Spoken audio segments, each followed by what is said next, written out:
ये रेजिस्टेंस जो है ना कंडक्टर की, कंडक्टर जब भी बात करते हैं हमारे दिमाग में आता है जिसमें से इलेक्ट्रिसिटी पास होती है कॉपर वायर। कॉपर वायर की रेजिस्टेंस किसके ऊपर डिपेंड करती है? Directly proportional to length.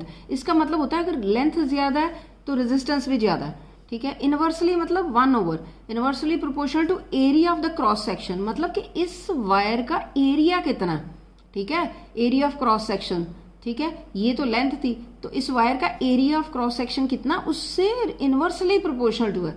इसका मतलब पता क्या होता है कि एरिया अगर ज्यादा होगा तो ये रेजिस्टेंस कम होगी, अगर एरिया कम है तो रेजिस्टेंस ज्यादा। उल्टा, इनवर्सली का मतलब उल्टा, एक चीज ज्यादा दूसरी कम। And also on the material of the conductor, कि कंडक्टर किस मटेरियल का बना हुआ है उसके ऊपर भी क्या डिपेंड करता है, किसकी बात करें? रेजिस्टेंस।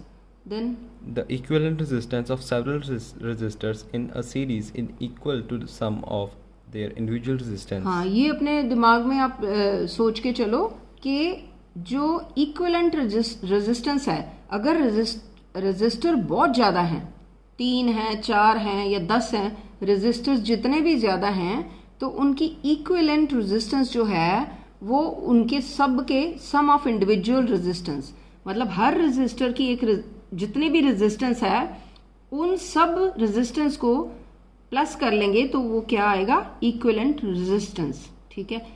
कब आएगा? जब वो सीरीज में अटैच है। सीरीज में कैसे अटैच होते हैं? सीरियल ऑर्डर, इस तरह से, ठीक है, नॉट इन पैरेलल। अभी सीरीज की बात हो रही। अब क्या अटैच है? रेजिस्टर्स। रेजिस्टर्स अगर सीरीज में इस तरह से अटैच किए हुए हैं तो उनकी इक्विवेलेंट रेजिस्टेंस जो है उन सब की रेजिस्टेंस को प्लस कर देंगे और वो उतनी होगी अगर वो इस तरह से अटैच हैं। नेक्स्ट आ गया। A set of resistors connected in parallel has an equivalent resistors Rp given by Rp is equals to 1R1 plus 1 over R2 plus 1 over R3 and so on. और इसमें क्या होता है, अब आगे अगर रेजिस्टर, सेट ऑफ रेजिस्टर मतलब 4 भी हो सकते हैं, 10 भी हो सकते हैं, 20 भी हो सकते हैं। अगर रेजिस्टर्स हमने पैरेलल अरेंज किए, पैरेलल होते हैं इस तरह से अरेंज किए हुए हैं, ठीक है। तो अगर इस तरह से रेजिस्टेंस अरेंज किए हुए हैं, ठीक है, और उनकी रेजिस्टेंस कौन सी? इक्विवेलेंट रेजिस्टेंस, इस तरह से लिखते हैं।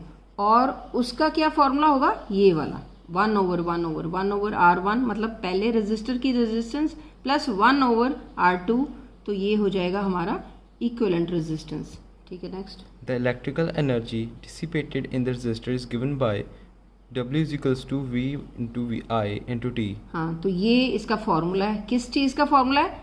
Electrical energy dissipated in the resistor, तो उसका फॉर्मूला ये है। Next is The unit of power is